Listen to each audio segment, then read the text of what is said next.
Pronto. Pronto, boa noite. Eu vou fazer o seguinte, vamos fazer uma oração primeiro.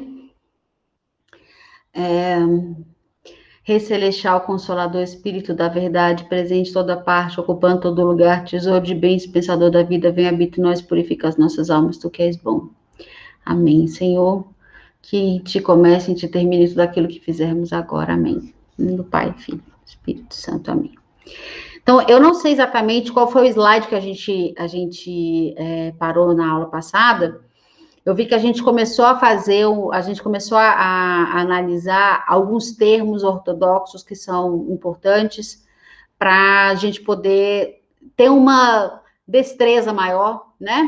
Não só para ler Seu Máximo Confessor, mas, na verdade, para a gente ler qualquer outro grande pai da igreja. Eu falo, né, que a gente foi meio doida de começar com o Seu Máximo é o mais difícil de todos, né? Mas, de repente, se a gente conseguir avançar em São Máximo, depois vai ficar mais fácil da gente avançar em outros autores. É um autor, assim, muito profundo, muito penetrante, um autor, assim, fundamental, maravilhoso, né? Um grande mestre, né? E é o grande mestre da mistagogia, a gente fala, né? Quer dizer, esse aspecto mistagógico, né? Essa condução, agó no grego significa conduzir, né? Dirigir. Então, essa condução carregada de mistério, né? Então, é o autor que vai falar do mistério de Jesus Cristo, o autor que vai falar... Boa noite, Andréia, né? O autor que vai falar do mistério da igreja. Então, é um autor, assim, que eu considero realmente fundamental para a gente poder avançar, né, de fato, nessa nossa empreitada aqui, né? A gente provavelmente, né, todos nós estamos aqui ainda na NEPSIS, né, nessa necessidade da gente desenvolver a nossa atenção, da gente fazer com que o nosso nus desça ao nosso coração. Então, a gente ainda está nessa etapa, né? E depois dessa etapa, para a gente conseguir desenvolver a etapa que a gente chama, né, de etapa da teoria, que é onde a gente vai desenvolver a nossa visão espiritual, e depois a etapa da teoses, onde a gente vai ter essa união com Deus. Então, eu quero dar boa noite aqui para quem chegou, Andréia, Flávia, João, e quem estiver no mosteiro, também Paulo. Tá bom, queridos? Boa noite para vocês. A gente começou hoje mais cedo, porque eu tenho que acabar mais cedo. Então, eu acho interessante da gente... Boa noite, André, da gente tentar entender São Máximo, né? Como eu falei, é um autor muito penetrante, um autor difícil, né? Eu aconselho vocês a... Boa noite, querido Paulo. Eu aconselho vocês a lerem o que está de São Máximo Confessor na Filocalia, que são as cinturas sobre o amor, né? As cinturas teológicas, e existe também, para quem estiver acompanhando a Filocalia, né, naquela edição do Metropolita,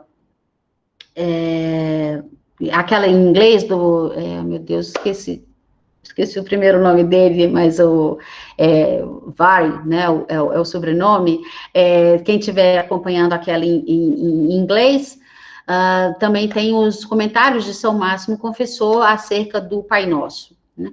Então, é o autor do mistério, da mistagogia, eu estava dizendo, né, desse grande mistério cósmico que é Jesus Cristo, né, desse grande mistério que é a igreja, né, que vai ser essa instituição teândrica, né, essa instituição que é divina, e essa instituição que é divina e humana, assim como Jesus Cristo, que é divino e humano, né, e o nosso chamado é para que a gente possa participar da vida divina.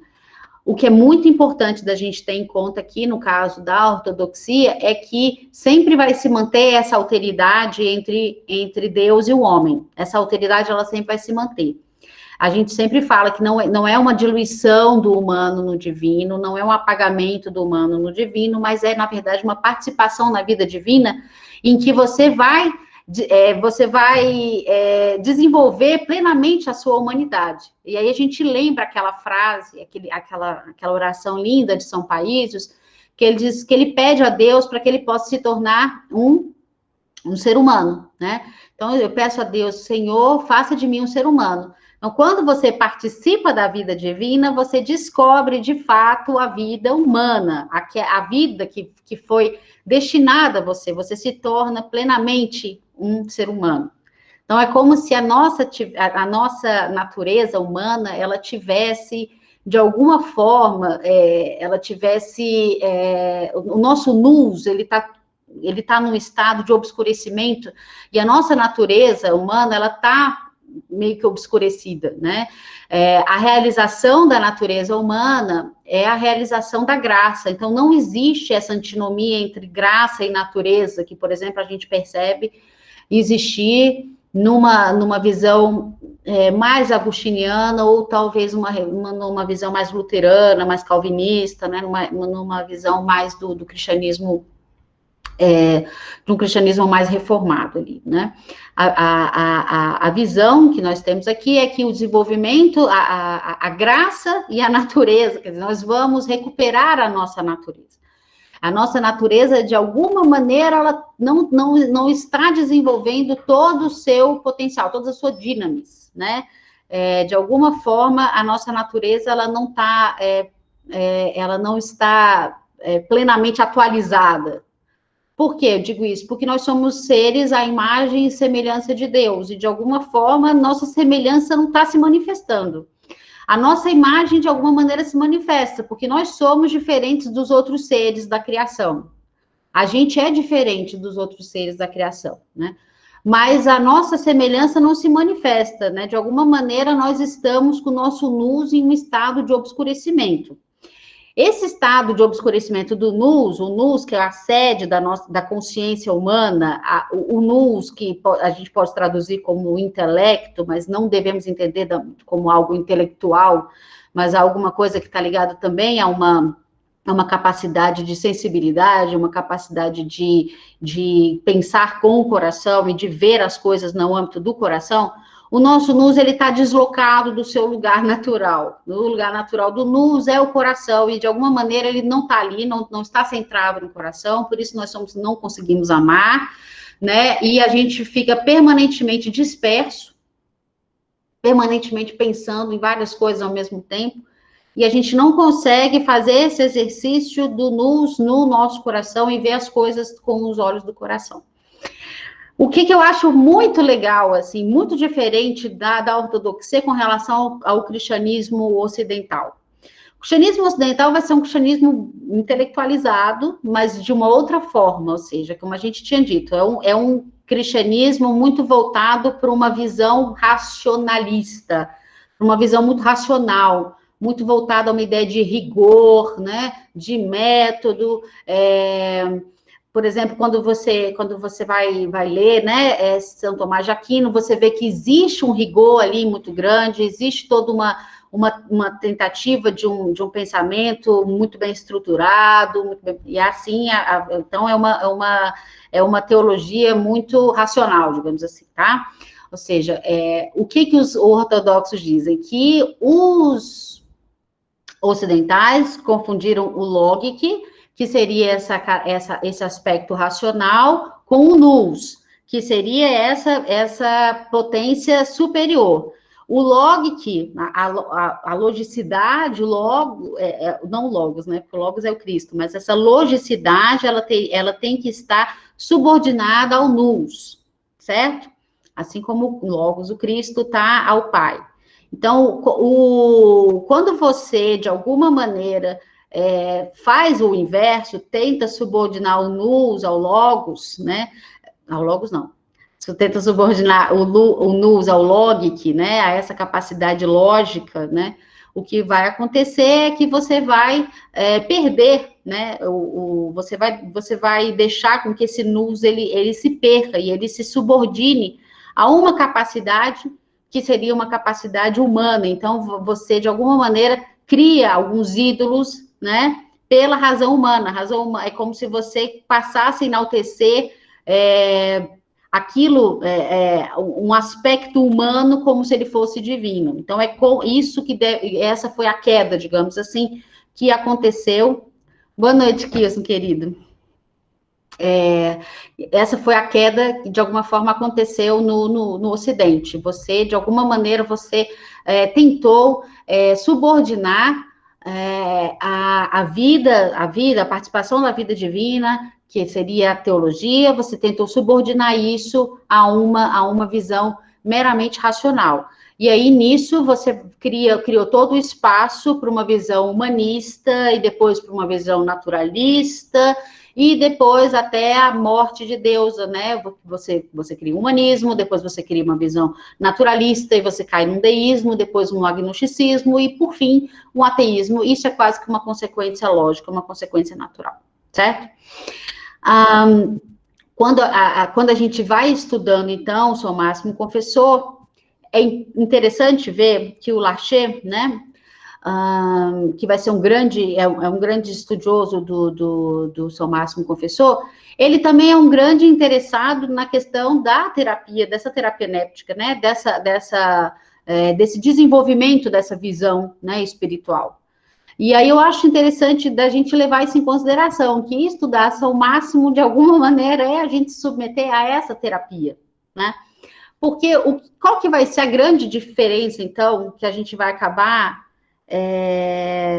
percebendo numa visão mais ocidental, numa visão mais oriental do cristianismo? Deixa eu só dar boa noite para as pessoas que chegaram agora, que eu não dei. Então, boa noite, Andréia, Flávia, Jeane, Iago, João Vitor, Kilson, Cassiane, Matheus. Boa noite, pessoal do Mosteiro. Boa noite, Paulo. Tá? Boa noite. Boa noite, queridos. Obrigada por estarem aqui. Então, a questão que eu acho muito interessante é a seguinte, é que o que a gente faz na ortodoxia? Na ortodoxia, nós estamos atrás de uma experiência. Então, a gente está desenvolvendo os nossos sentidos para que a gente possa ter essa experiência, né? Enquanto que na visão ocidental é uma visão muito dialética, é uma visão em que você tem conceitos, e esses conceitos você vai fazendo deduções, desdobramentos, ou seja, você tem uma certa estrutura axiomática ali, você tem os conceitos e você vai fazendo deduções a partir desses conceitos. Então, no Ocidente, a experiência teológica, ela vai ser conceitual. Então, eu posso, sim, ser um teólogo, eu entro numa faculdade, faço teologia, eu posso ser um grande teólogo, mas, assim, eu não sou uma pessoa que tenha profundamente essa experiência, né, com essas realidades invisíveis. No caso da ortodoxia, você vai desenvolver os seus sentidos. Então, você vai desenvolver os seus 5 sentidos, os sentidos naturais, mas você vai desenvolver o sentido da sua visão espiritual. É isso que a gente faz. A gente tem que... É como se a gente tem um olho do coração e a gente tem que começar a ver as coisas por esse olho. Então, você está atrás de um aperfeiçoamento dos seus sentidos, e aí, não só dos sentidos naturais, mas desse sentido intelectual, desse nous, desse olho, É até interessante a gente levar em consideração que o verbo intuere, né, no latim, significa ver. Então, é alguma coisa ligada a uma visão que você vai desenvolver. Você vai desenvolver a sua visão espiritual, né? E daí você vai poder, de certa maneira, ver até essas realidades invisíveis, né? Claro, você vai ver com os olhos, né? Você não vai ver, assim, talvez, né? Às vezes, sim, às vezes pode acontecer, né? De você ver, né? Por exemplo, essas realidades invisíveis, você vê os anjos, os demônios, pode até ser que você veja, mas não é nesse sentido, né? É o sentido de você começar a perceber que você está numa realidade, né? Em que existem seres invisíveis.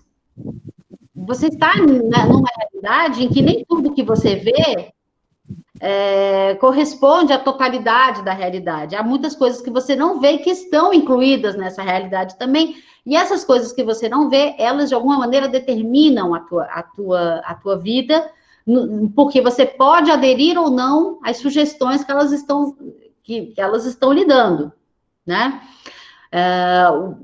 Quer dizer, esse estado de obscurecimento do nous, né, vai ser o que a gente vai chamar de pecado, amartia, né? É o estado em que o nosso nous ele está obscurecido. Então, nós somos pecadores porque nós estamos com o nous obscurecido. A gente não consegue ver, né, as coisas, né? A gente pode, por exemplo, todos nós aqui, como a gente tem que desenvolver um certo pragmatismo para a gente continuar vivendo, a gente pode ver que algumas atitudes são irresponsáveis, são inconsequentes, né?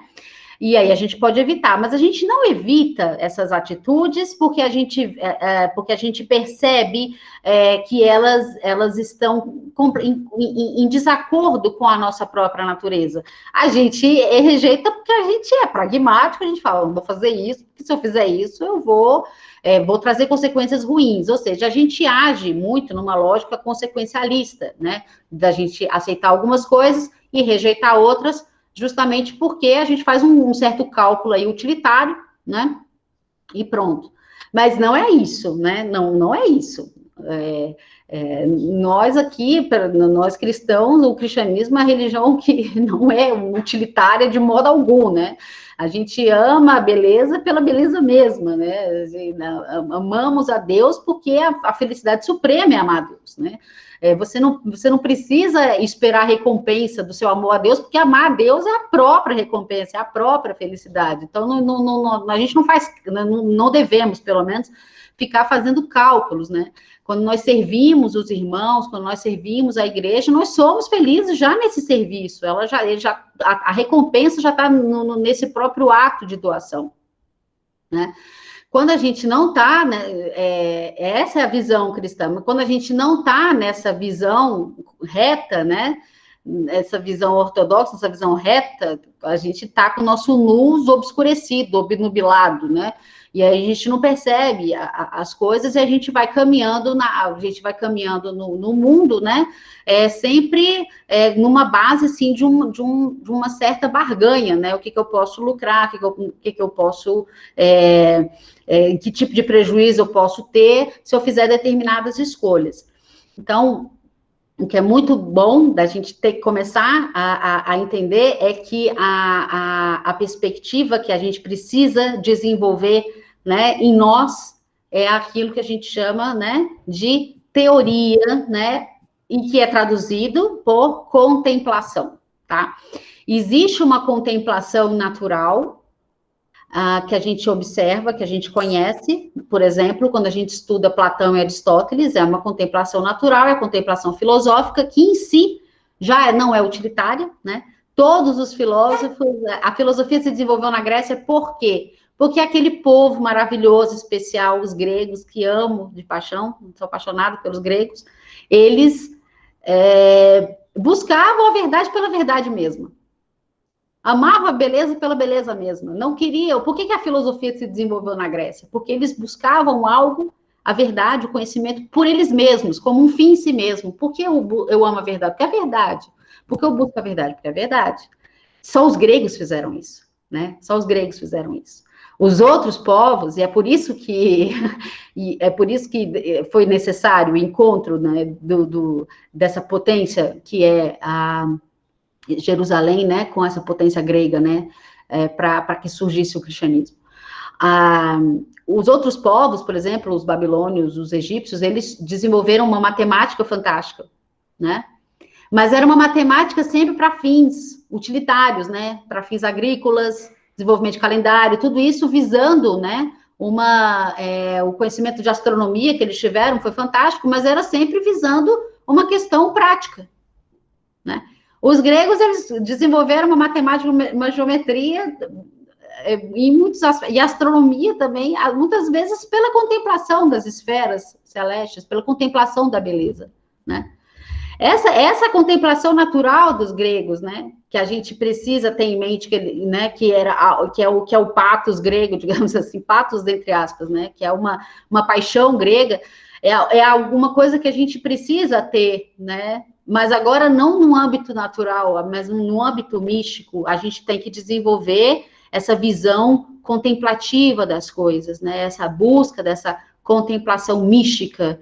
Por quê? Né? E a contemplação mística é justamente esse olhar, né? Esse olhar do intelecto, essa visão que não é simplesmente um encadeamento lógico de conceitos, não é simplesmente eu chegar e falar, olha, eu entendo Deus como ente infinitamente infinito, que é causa de si, que existe em si mesmo, que por si mesmo é concebido, e a partir dessa visão, né, eu chego e faço uma dedução de quem é Deus, porque é assim que vai se desenvolver a teologia, por exemplo, no Ocidente, né? Você tem uma visão, um conceito de Deus, né? Como ente sumamente perfeito, né?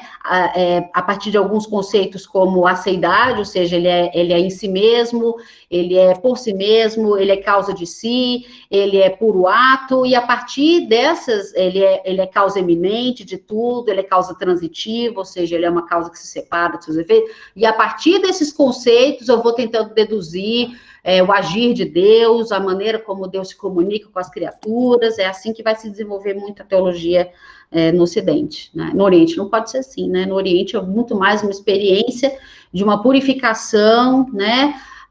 Em que você vai desenvolvendo um sentido interno para que você possa experimentar essas realidades invisíveis. Então, nós temos alguns conceitos aqui que são importantes da gente ter em mente quando a gente fala da teologia ortodoxa, que são aquilo que a gente reza, né, no nosso credo, e que também está no credo católico, né, que Deus é o autor, né, das coisas visíveis e invisíveis. Então, nós estamos aqui no âmbito do visível e do invisível. Nós estamos no âmbito aqui do criado e do incriado. Nós não estamos no âmbito de conceitos, nós estamos no âmbito de uma experiência, né? Nós estamos em busca de uma experiência, certo? Não é mas é uma experiência que aí a gente fala, uma experiência carregada de uma sobriedade, de uma vigilância, né? Por isso o conceito de preleste é importante, porque é uma experiência muito sóbria, é uma experiência em que você a sua natureza, ela vai se ajustando, e você vai se tornando exatamente aquele ser para o qual você foi criado. Né? E aí você desenvolve o seu próprio telos, a sua própria teleologia, e aí você vai, e aí a nossa personalidade, né, ela vai se integrando, né, e o nosso eu, né, ele se constitui, né, enquanto um eu sadio, saudável, porque é uma personalidade, não é simplesmente, então, uma visão de um auto-aniquilamento, vou me aniquilar em favor do divino, né? Não, é uma experiência que, no final das contas, você descobre o divino e você descobre o humano também, você realiza a sua humanidade, né? Por isso que o centro, né, eu sempre falo, né, quando a gente vai entrar muito nessa questão de... Só ajeitar aqui, gente. Quando a gente entra muito nessa questão da teologia, da ecologia, né? As pessoas, elas tendem, né, a falar o seguinte, nós temos que sair dessa perspectiva antropocêntrica, o homem se tornou o centro, e aí, porque ele se tornou o centro, ele passou a dominar a natureza, e passou a dominar os outros homens, e está destruindo a natureza. E essa visão é correta, né? Essa crítica é correta. Mas, ao mesmo tempo, qual é a proposta que se dá? A proposta que se dá é uma visão biocêntrica. Uma visão biocêntrica seria estranho da gente admitir, porque, né? Por exemplo, os minerais, eles não têm vida, e, no entanto, eles estão sendo preservados. Então, o que é o biocêntrico? É manutenção da vida? Bom, mas os insetos, eles têm vida também, e os insetos, às vezes, eles podem causar, não sei, eles podem causar doenças para nós, entendeu? Por exemplo, o mosquito da dengue. Como é que a gente resolve isso? O que é o centro, gente? O centro da existência humana. O centro da existência humana é a união entre Deus e o homem, é o teocentrismo com o antropocentrismo. Então, essa visão da teose, dessa união entre Deus e o homem, porque foi justamente essa separação que trouxe o desequilíbrio, digamos assim, cósmico, né? Que foi essa separação de Deus do homem, né? Essa expulsão de Adão do paraíso, né? Que tornou, que trouxe essa desordem, né? Que a gente, do relato que nós temos, é que os animais, eles entraram numa perspectiva desordenada, passaram a se alimentar uns dos outros, né? E quando o homem, ele de alguma maneira, ele consegue fazer essa união, né, que é a terceira etapa, que é a teoses, quando ele, de alguma maneira, o divino e o humano, né, eles se tornam unidos, mais uma vez, né, eles voltam a ser unidos como eles sempre foram, porque o estado, a gente está buscando a teose, não porque a gente está buscando uma coisa diferente, a gente está buscando, na verdade, realizar a nossa natureza, né? Nós não estamos, nós estamos desordenados, porque estamos separados de Deus, a gente quer se ordenar novamente, a gente quer recuperar a nossa sanidade. Salvação, a palavra salos, ela remete à saúde também, então a gente quer recuperar a nossa saúde psíquica, espiritual, corporal, física, né? A gente busca essa união, tanto essa união entre Deus e o homem, esse homem deificado, esse é o centro do cristianismo, né? Porque eu não posso simplesmente, por exemplo, em nome da manutenção da vida, da natureza, que é a obra de Deus, né? Que é uma criação, que é uma realidade icônica também, mas eu não posso, em nome dela, destruir o homem. Isso seria sem sentido. Eu não posso também, em nome do homem, destruir a natureza. Então, eu preciso, de alguma maneira, restaurar a saúde humana, para que o homem, né, aquela frase de São Serafim de Sarov, né, se o homem chegar a esse estado de paz, as coisas, elas vão meio que se ajustando, né? Então, alcance esse espírito de paz e muitos serão salvos ao seu redor. Não há outro caminho, né? Não há outro caminho. O caminho é esse, é o caminho de você ser quem você é, né? E você vai ser, mas para isso, né, você vai ter que fazer essa travessia, digamos assim, né? Essa travessia rumo à fonte do amor mesmo, né? O amor um sentimento maravilhoso, é a melhor coisa do mundo quando você descobre a sua capacidade de amar, né? Quando você tem um filho, você descobre o quanto você ama aquela criança. Quando você encontra uma pessoa que é especial, que se destaca das outras, e você descobre em você uma capacidade de amar, de doação, de entrega, de união, né? Agora, você imagina se você for capaz de se unir à fonte do amor mesmo, né? E aí, disso, você ser capaz de amar as criaturas. Vocês pediram para falar de Dostoiévski. Lembrem-se do discurso do Zósima, que ele fala nos Irmãos Karamazov, né? Amar cada detalhe da criação, né? Amar cada mínimo detalhe da criação, porque ali, né, no mistério da criação, está o mistério nesse mistério, né, da criação, no mistério da vida, né, está a fonte de todo o amor, né, está a fonte do próprio divino, da própria divindade, né, que a gente chama de logoi, né, que são essas ideias na mente divina e que dão um aspecto mistagógico, né, misterioso a cada uma das coisas, né, as coisas elas vão mostrando essa marca divina, né, que existe porque elas são criaturas de Deus.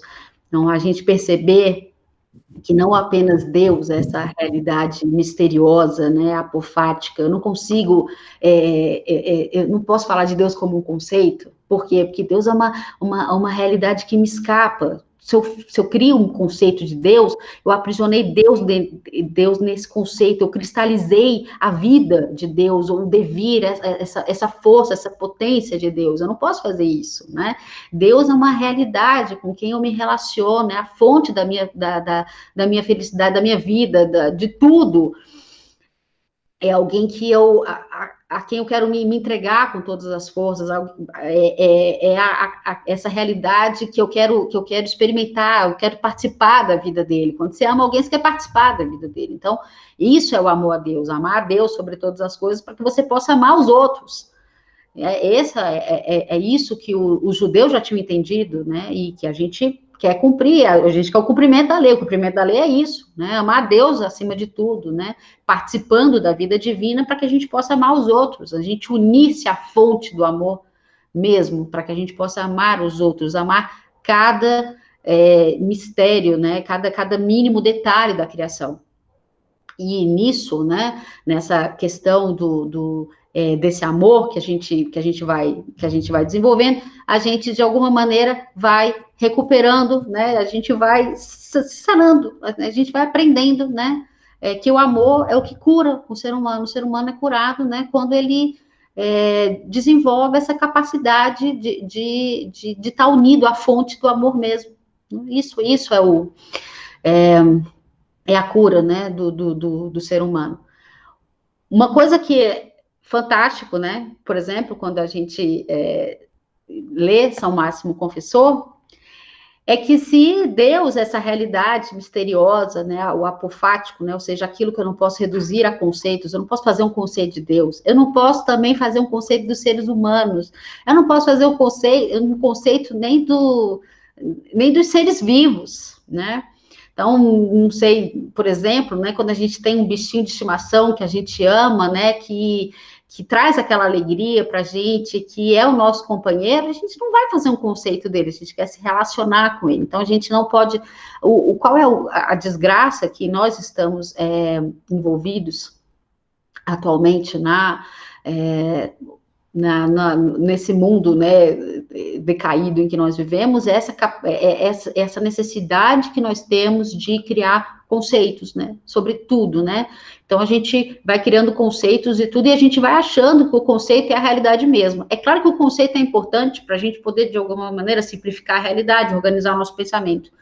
Mas a gente vai achando que a realidade, ela simplesmente acompanha esse processo conceitual, essa fantasmagoria, nesses logismoi, pode ser essas fantasias que a gente cria a partir dessa criação de conceitos, e a gente acha que a realidade segue essa ótica conceitual. E aí a gente vai aprisionando a realidade, cristalizando a realidade nesses conceitos.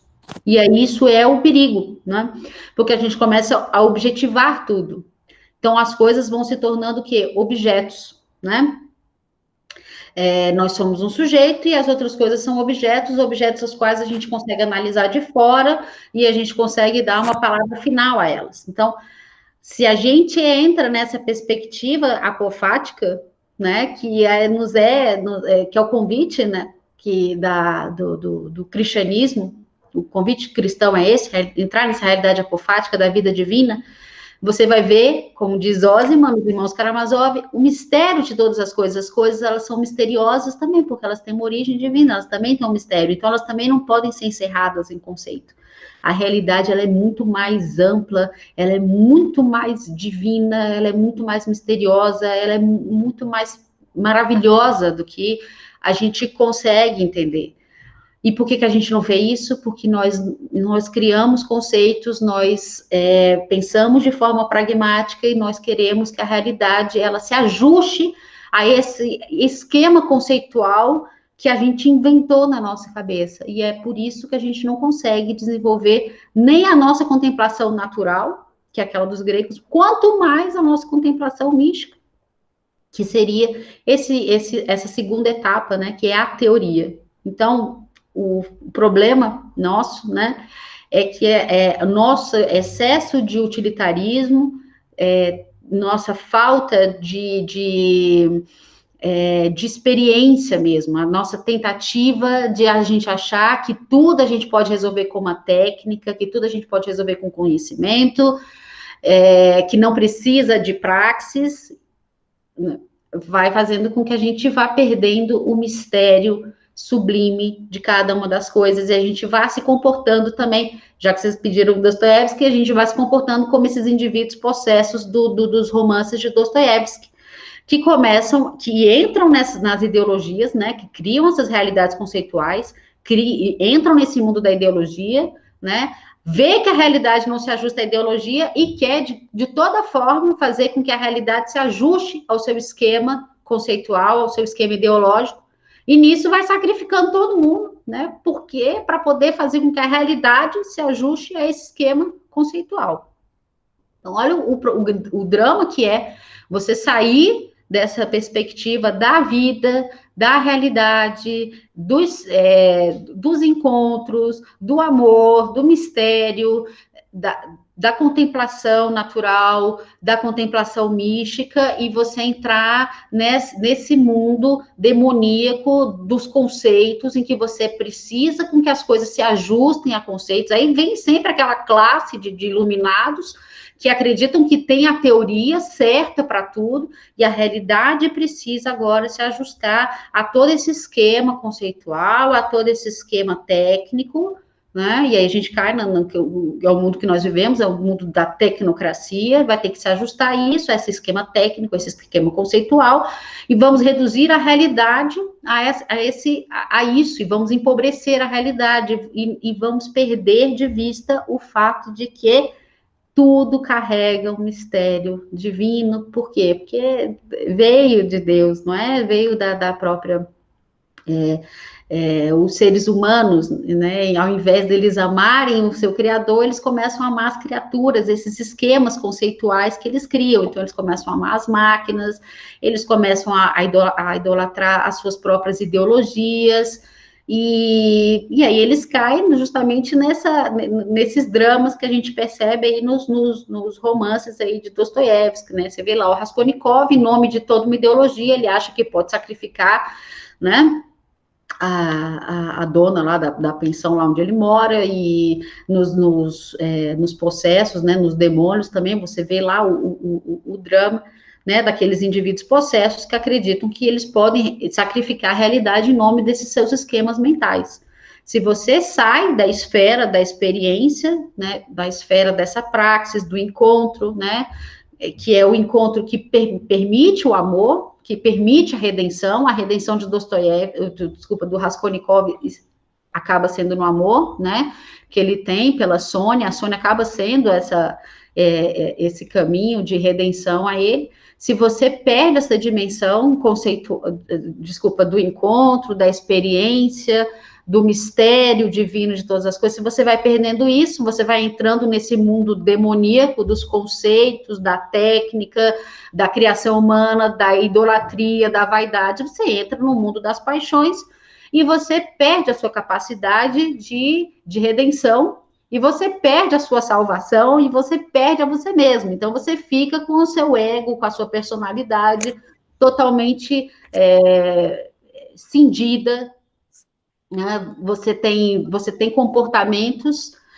patológicos, porque você tem comportamentos que são totalmente exagerados, descabidos, e isso a gente vai percebendo também ao longo desses romances aí, né, de Dostoiévski, né? O que a gente está querendo aqui, então, é da gente ser, digamos assim, esses discípulos, né? Primeiro os fiéis, depois discípulos e depois apóstolos do amor. Então, São Máximo Confessor é o grande autor, não só da mistagogia, né? Ou seja, dessa condução misteriosa, desse mistério da igreja, desse mistério cósmico que é Jesus Cristo, mas é o autor do amor, gente. Ele tem as suas centúrias sobre o amor, né? É o autor do amor. Ele fala frequentemente do amor, porque o amor, Deus é amor. Então, se a gente não, isso está revelado a nós, e nós temos que descobrir o que é amar. Nós temos que entender que o amor é justamente esse processo de encarnação, né? O amor, ele tem que ser encarnado, né? Ninguém pode amar uma pessoa conceitualmente, né? Quando você ama uma pessoa, você tem um amigo sofrendo, o que você vai fazer? Você vai abraçá-lo, você vai dar seu colo, você vai ouvi-lo, você não vai ficar discorrendo teorias filosóficas para ele, né? Você vai encarnar aquele sofrimento, você vai estar ali do lado dele, sofrendo com ele, né? Então, que envolve essa encarnação, que envolve essa possibilidade de doação plena, que é a crucificação, e vai trazer a nossa ressurreição também. O São Máximo Confessor é esse grande teólogo,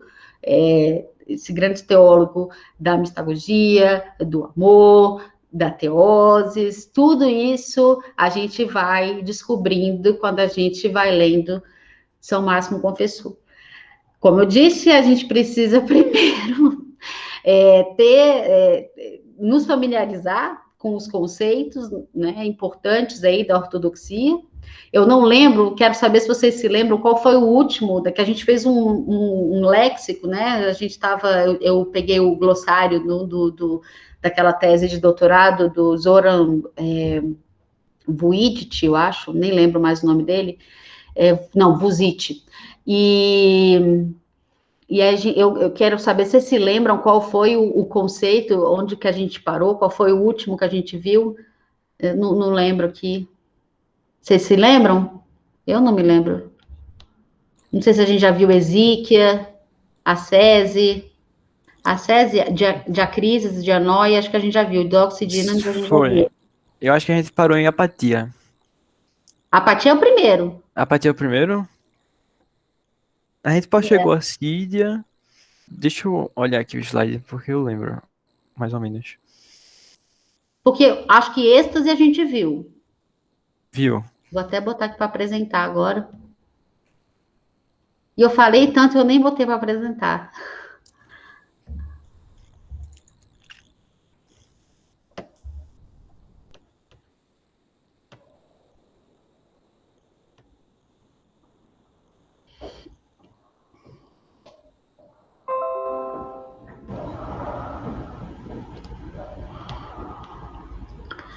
Queridos, vocês conseguem ver? Sim. Então tá.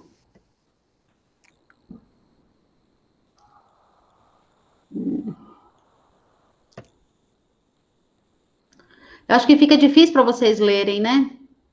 Não. Fica Tá, não? tá, tá tranquilo. Ah, então tá bom. Eu não sei, eu acho que o êxtase a gente chegou a falar, porque o êxtase é a descida do nus ao coração. Eu acho muito lindo, gente, isso, porque quando você. A única maneira, de fato, da gente resolver um monte de picuinhas que a gente cria, né, é mesmo quando o nus desce ao nosso coração, sabe? Isso é uma coisa que dá experiência mesmo, dá certo, né? Quando você olha, a gente na igreja ortodoxa, a gente tem uma oração, quando a gente faz a liturgia das horas, que diz assim, né, que olhe para o mundo com misericórdia e compaixão. A gente pede isso para Deus. E a gente tem que aprender a olhar o mundo com misericórdia e compaixão, né? E aí é justamente isso, né, de você fazer com que o nos desça ao coração, né? Porque aí você olha o mundo com misericórdia e compaixão. Você pede isso a Deus, você pede isso para você também, né? Para que você aprenda a ver, né, com misericórdia e compaixão, porque é difícil. A gente tem uma tendência a não conseguir ver, né, os defeitos dos demais sobre um olhar de misericórdia e compaixão. Né? Nós não temos essa tendência, por isso que a gente acaba que julga, né? Se a gente vai olhando mais com misericórdia e compaixão, a gente vai julgando menos. Não é que a gente não está vendo o problema, mas a gente não está condenando a pessoa, né? Porque a gente tem que ver sobre esse olhar de misericórdia e compaixão, é o que a gente tem que pedir a Deus, né? Para que a gente possa desenvolver isso, esse olhar de misericórdia e compaixão. Tem um ensinamento lindo do São Isaac Sírio, que ele diz isso, né? Ele fala que a exíquia, no fundo, é você começa chorando pelos seus pecados, depois você começa chorando pelos pecados dos seus irmãos, depois você começa a chorar pelos pecados dos seus inimigos, depois você começa a chorar pelos pecados de todo o gênero humano, depois você começa a chorar por toda a criação geme e chora, né? Pela libertação, né, dos filhos de Deus. Depois você começa a chorar até pelos demônios, porque eles estão no sofrimento, né? E disso você vai, a gente vai entendendo porque o semblante, né, desses nossos pais, né, e das nossas mães também, porque nós temos as mães também, eles são, eles têm a sobriedade tem uma leve tristeza também, né? Não uma tristeza desesperadora, né? É uma tristeza que traz uma certa paz, mas uma espécie de luto, né? Pelo fato de que nós estamos num mundo de sofrimento, né? Claro que a gente sabe que o sofrimento, o sofrimento, ele pode ser redentor, a gente sabe disso, né? A gente se torna forte por conta dos nossos sofrimentos nos fortalecem, né? Mas é uma tristeza quando as pessoas não sabem disso, né? E elas não conseguem tirar proveito do sofrimento. Então, muito do nosso do sofrimento humano se deve ao fato das pessoas não conseguirem tirar algum proveito do sofrimento. O sofrimento pode trazer né? Por isso que, apesar de tudo, nós somos, né? Nós somos otimistas, né? Quando você lê autores como Pascal e Dostoiévski, que você fala assim, nossa, eles são muito pessimistas, negros, eles são pessimistas se você partir de uma perspectiva sem Deus. Se você partir de uma perspectiva sem Deus, a vida humana é absolutamente inviável, absolutamente sem sentido, absolutamente desgraçada, né? Mas se você parte da perspectiva da existência de Deus e da possibilidade de união a Deus, aí eles são muito otimistas, porque ali você vai encontrar o amor, ali você vai encontrar a redenção.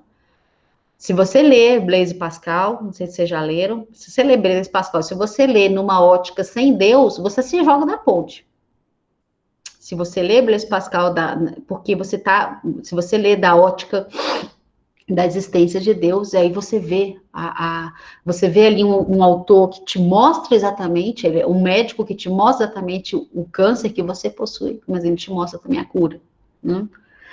Claro, se você não crê na cura, você vai se matar, mas se você crê na cura, aí você vai ficar plenamente grato. Por quê? Porque ele te falou a verdade. Você precisa saber a verdade, né? Se você tem um câncer, você precisa saber da verdade. Não adianta você não saber disso, caminhar para a morte sem nem saber o que está fazendo. E o otimismo de Dostoiévski e de Pascal é um otimismo que se deve à existência do sobrenatural, é um otimismo que se deve à existência, né, dessas realidades invisíveis, à existência de Deus, à existência do amor. O amor existe. O amor existe.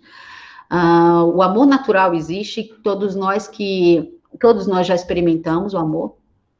Todos nós já experimentamos o amor, porque nós amamos os nossos pais, né? Aqueles que têm filhos amam seus filhos, nós amamos os nossos amigos, todos nós já experimentamos o amor. Então, a gente sabe que o amor existe, né? E a gente precisa desenvolver um amor que seja cada vez maior e que cresça cada vez mais. Então, a gente não está partindo aqui de uma abstração, eu não estou falando de uma coisa abstrata que pode existir ou não, eu estou partindo da existência humana, da realidade humana. Então, quando a gente lê Pascal e Dostoiévski, a gente vê o ser humano numa dupla ótica, né? Numa dupla perspectiva. É uma perspectiva, de um lado, que é uma perspectiva da miséria do homem sem Deus, e numa outra perspectiva da grandeza do homem com Deus. Essa dupla perspectiva, né? São esses dois caminhos possíveis ao ser humano. Só tem esse. Ou ele é miserável, né, que percebe que a vida humana, por melhor que seja, tá? Por mais confortável que seja a vida de uma pessoa, é uma desgraça a vida dela se ela não tiver Deus. É uma desgraça. Ela pode ter dinheiro, ela pode ter fama, ela pode ter sucesso, a vida dela é uma porcaria se ela não tiver Deus. Ela vai viver permanentemente ansiosa, ela vai viver permanentemente paranoica, vai começar a ter muito medo de perder as coisas que ela tem, ela vai desenvolver uma série de mecanismos para poder manter aquilo que ela tem, aumentar o patrimônio dela, então ela vai viver numa prisão, por mais satisfatória que possa ser a vida de uma pessoa, sem Deus é uma vida miserável. E por mais difícil que seja a vida de uma pessoa, quando ela tem Deus, ela tem esperança, ela tem amor, ela tem uma certa serenidade, uma certa capacidade de otimismo, né? E o otimismo, ele é necessário para viver, né? A gente precisa de otimismo, de esperança. Quando a gente lê Pascal e Dostoiévski, eles são muito parecidos nesse aspecto, né? Que eles estão mostrando um mundo tenebroso, que o mundo sem Deus é um mundo tenebroso, é um mundo meio que habitado por demônios ali, e os demônios, eles meio que vão se manifestando nas pessoas, né? E vão desfigurando os seres humanos. Você vê seres humanos desfigurados, pessoas que já não que estão com a capacidade de raciocínio delas, a capacidade de autocompreensão totalmente obscurecidas, pessoas que estão com luz realmente obscurecida, e isso que a gente chama de pecado. O pecado é um estado de obscurecimento do luz, a incapacidade de ver as coisas. Você você está vivendo numa fantasmagoria, você está vivendo num mundo de fantasia, no mundo que você criou. Isso é o mundo. Então, por que nós vivemos? O nosso mundo é um mundo com muito pecado, cada vez mais. Porque é um mundo onde as pessoas, elas fabricam permanentemente fantasias, elas entram naquilo ali, elas não saem mais daquilo ali. E elas começam a dominar as outras pessoas em nome dessas fantasias. A tecnocracia não é nada mais senão isso, né? Você cria um mundo um mundo de fantasia e você espera que todo mundo se adeque àquilo ali, e todo mundo se adequa. Né? Todo mundo obedece, todo mundo segue. As pessoas não têm liberdade alguma. Não porque elas não têm, elas têm, né? Elas só não exercem, né, a sua liberdade. O NUS, então, vai ser essa capacidade, né, de você fazer com que o NUS volte ao seu lugar natural, que é o coração. O coração é a sede da consciência humana na Bíblia, né? A Bíblia diz, né, que Deus sonda os nossos corações. Pascal tem aquela frase famosa, né? O coração tem razões que a própria razão desconhece. Conhece isso por muitas coisas. Então, a realidade de Deus é algo que você só consegue conhecer pelo coração. Você pode apresentar provas para a existência de Deus, mas você pode apresentar provas também para talvez uma não existência de Deus, talvez, né?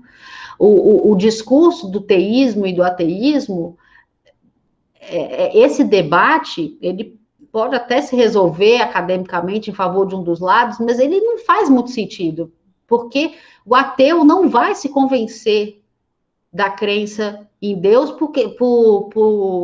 por meio de razões lógicas, ele vai se convencer pelo coração. Por essa faculdade noética, pelo nous e não pelo log, que seria a razão. A energeia, a gente tinha dito, o conceito de energeia, a gente já falou várias vezes, então é o conceito de energia, que é uma atividade que está é aquilo que ativa o que está em potência, o que está em dinamis.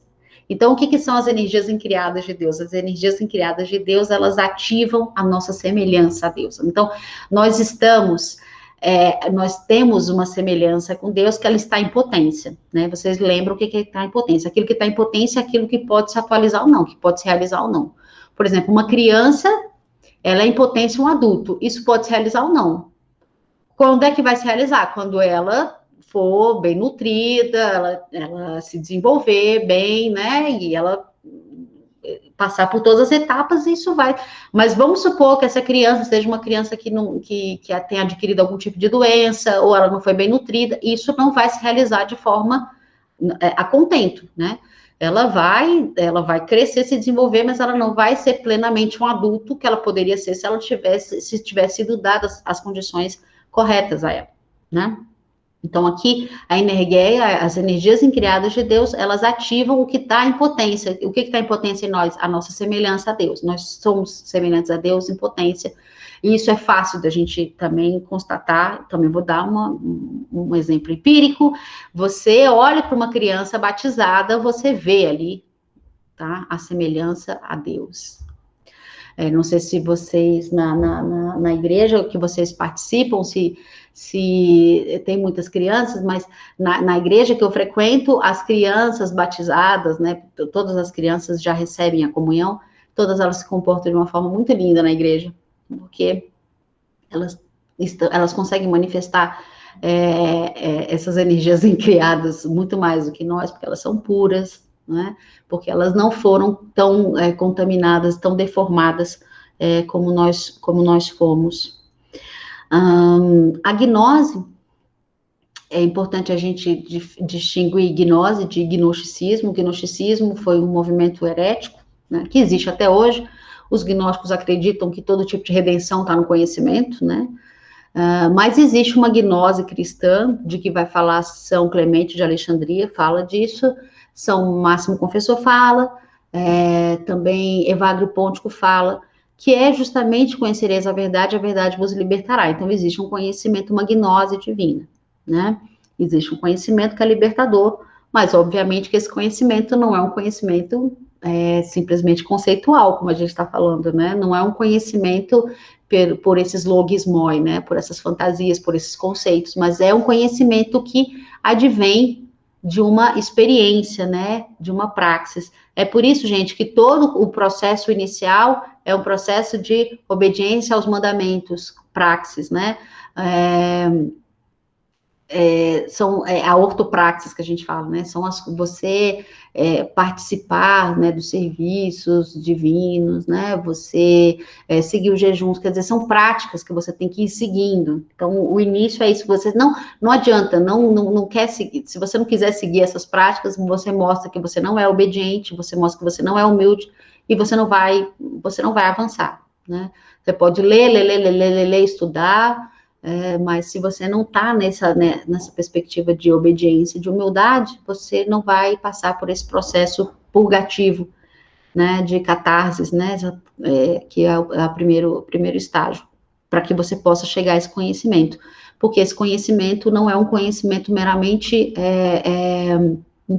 conceitual, não é algo conceitual, mas é um conhecimento que envolve uma experiência, né, uma participação unitiva a Deus. Queridos, já são 8 horas. Essa aula de hoje vai ter que ser mais curta, porque eu vou ter que participar de uma live, quer dizer, eu vou assistir uma live, e essa live vai começar agora às 8 horas. Desculpa, gente, mas eu estava falando para o João que eu quero participar, porque eles vão sortear uns tablets. Eu quero ver que meu filho, espero que meu filho ganhe um. Mas quero saber se vocês têm alguma coisa a dizer, antes de encerrar.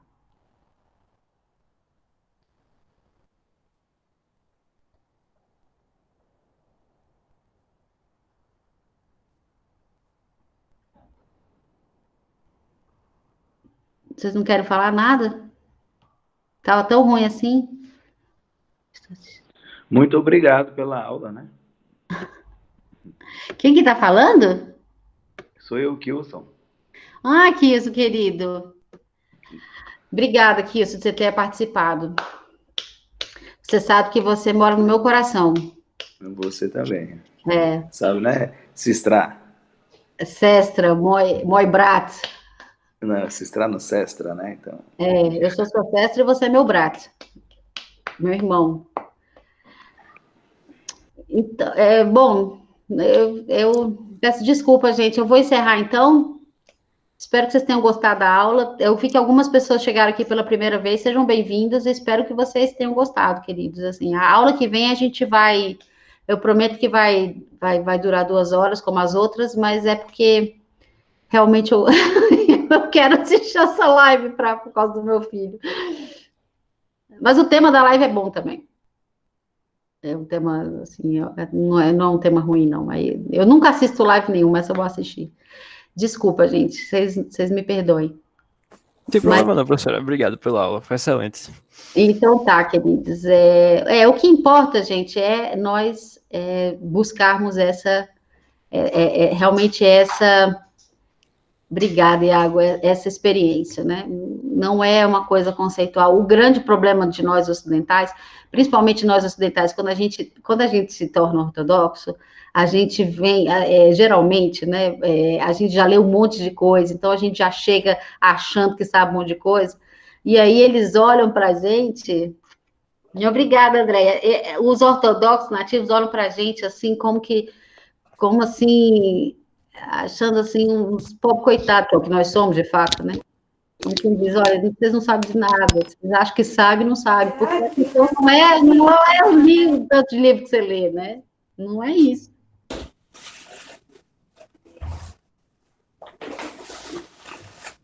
Você quer falar alguma coisa, Andréia?